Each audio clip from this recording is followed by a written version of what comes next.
You're listening to One Family, What's God Doing? Where we explore what God's doing in YWAM locations throughout Virginia. We can't wait for you to find out what God's doing today. Welcome back to What's God Doing? And as you can see, my friend and fellow YWAMer who spent some time in China is back. If you don't know what I'm talking about, go back to her last episode because it really gives a beautiful framework of why she was in China and how God worked through her willingness. And so there were so many stories that came. So tell me more about what God was doing in China. Yeah, Paul, thanks for that opportunity. One of my favorite experiences with my students was this shepherd sheep thing. So we were going through different verses that were meaningful for students. And one of them that we pulled out came from John chapter 10, verse 27. It says, "My sheep listen to my voice. I know them and they follow me." And I had a YouTube video pulled up that showed a flock of sheep, and various people came up and tried to call them. And of course, it wasn't until the shepherd called their voice, and all of a sudden they're like, "Oh, what?" And they came running to him. And my students were like, "What? That's just crazy." And so I divided my students up. This is totally a God idea. I've never seen it, never done it. It was completely God. So I divided them into 4 groups. At that point, we had 14 students. And then I called each group a different color. So like you had the red, green, yellow, blue team. And then I had one person chosen out of each group to be separated off. So we have like the team captains or the team leaders. And everyone else I mixed together and put in a separate room and closed the door. So now I'm back in the main classroom and I have each of the team leaders, the red, green, blue, and yellow team leaders, and I strategically placed them around the room and as far away as possible from each other. And then I said, all you're allowed to do is to call out your color. You can't call out any names. You can't extend your hand. You can't walk toward them. So you just have to shout red, red, red, or blue, blue, blue, or whatever, right? And then I went to the group that was in a closed off room. And I said, okay, you're going to come out of this room, but you can't open your eyes. And you have to go into the room and listen for the shepherd or your team leaders calling. And you know what team you're on, right? And they're like, right. So all you have to do is find that person. And so they did. Now, interestingly, without me telling them, they actually not only closed their eyes, but they put their hands on the shoulders of the person in front of them so that then they walked out, they kind of knew that they were okay. And then when I saw that, then I went to the first person. I said, okay, you can go now. So I said, okay, you're in the safe area now. You can walk around. You're not going to walk into other chairs or tables. It was a clear area because there was some navigating to be done. But that room was just like this red, red, green, yellow. It was just kind of like this craziness, right? But they pretty easily found the person. And so I said, okay, you made it. Great. Hoorah. And, open your eyes. And how was that? And they said, yeah, it wasn't too hard. It's a little hard to hear, but okay. So then we repeated this all over again. Same thing, same strategic people in different locations, everybody else back in the room. I mixed up the team leaders so they weren't in the same place. I'm not going to make it that easy, right? Mm-hmm. And then I went to the people who were in the closed off room and I said, okay, you know what? Sheep are sheep. And what do sheep do? They like make a sound, right? That's just like people, we talk. So sheep make sounds. So I want you to go back, bah, bah. So I said, when you come out, I want everybody bahing all the time. And so they came out and I was bahing as loud as I could. And they came out and, once again, blindfolded, not blindfolded, their eyes closed and hands on in front of the person. And then they broke up and it was really hard to hear the team leaders over them calling out the red, green, yellow, blue. It was hard for them to hear their leader. And interesting also that there was this one guy who had his hands on the person in front of him, and he went with the person in front of him, and he noticed that the person in front of him was going in the direction where his team leader was last time. But once he followed that person to that corner, he realized that, oh no, that person's yelling green and I'm blue and I followed the wrong person. Mm. I think we can all get, the similarities to our life when we follow what we thought was right, Mm-hmm. and it wasn't.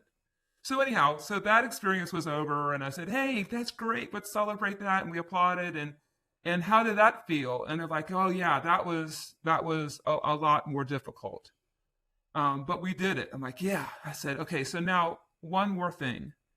And so once again, we redid things. I reassigned people, the captains for their teams. I put them in once again different places, and then I went back to the closed off people, and I said, in real life, there's just lots of distractions. And I said, so I'm going to cause a distraction in the room, and you're going to still be sheep. So sheep are going to be baying. So I still want you to have your eyes closed. I still want you to be baying. And through life's distraction, you're going to have to hear your team leader's voice. So then I went to the main room and I turned on some Christian song as loud as I could get it and volume up. And then they walked in and they were baying and they were trying to hear. And it was hard. I mean, you saw people milling around and it took much longer than usual. And then we kind of unpacked it afterwards as we sat down and talked, and they said, wow, they said that just really drives home that point on how hard it is to drown out the distractions of life. And I said, yeah, I said, it's so much easier when you can get rid of the distractions, when you can go to a quieter place. So there's just all sorts of life applications that came from that. And that really stuck with them, that even in the end, after 8 weeks with them, or I guess with them it was 6 weeks, but after 6 weeks with them, they were still talking about how that example stuck with them. And even when I'm talking to them now, online, they're saying, yeah, it's hard to get the distractions. So I'm like, yeah, because now I'm back from China and I'm back in my regular life, and the distractions are really hard. But they're so worth it when we can do that, right? Yeah. So that's something that I just hope can encourage somebody today, that, you know what, if you're distracted, it's normal. It's okay. God gets that. But he will also honor your every attempt to pull out the distractions. He will honor every chance that you get to come alongside and say, hey, God, here I am. And what's going on, and what's the right move, and give me wisdom, right? Because the word says that he gives wisdom to those who ask for it. So I hope that can encourage someone today. Yeah, that's really good. And what's beautiful is, somebody can think of an English language school and not know how that can be ministry, or think of it as ministry in a very basic way, as a service. But what you've described is, through that, God was making himself known. And God can make himself known through many simple things in life. This is why Jesus told parables. He's talking about farming, but really he's revealing truths. Or times in scripture where somebody experienced something physical and God said, in the same way, this is how life works. This is who I am. And so truth is so true that it shows itself even through students learning English buying in a room. Like, that's how amazing truth is. And you were sharing something that was a lived truth for you. You being in China was a result of you practicing listening to that voice, even when there's all the distractions, like, well, this is a risky thing. And well, here you already have all these other plans, and here's all the reasons not to go. And you were practicing listening for the voice of the shepherd. And so how would you encourage somebody who right now has distractions all around them? What could they do today to practice hearing God's voice? That's something that I struggle with too. So I think, at least for me, it's getting up 10 minutes earlier, or finding that one time where I don't get in my car and turn on the radio. Instead, I keep the radio off. And so as I'm going from point A to point B, that I say, okay, God, this time I'm going to intentionally try to cut out the distractions and listen for you. Or, okay, as I get to point B, I'm going to intentionally park a little further away so that I have the distance from here to there to listen to what you're saying. I mean, I just really believe that God honors every time we make that attempt to cut out those distractions. Mm-hmm. Yeah. Well, as we close out, would you mind reading that John 10 verse again? Because I think it's just such a beautiful one to really capture what you're sharing. Yeah, it's really good.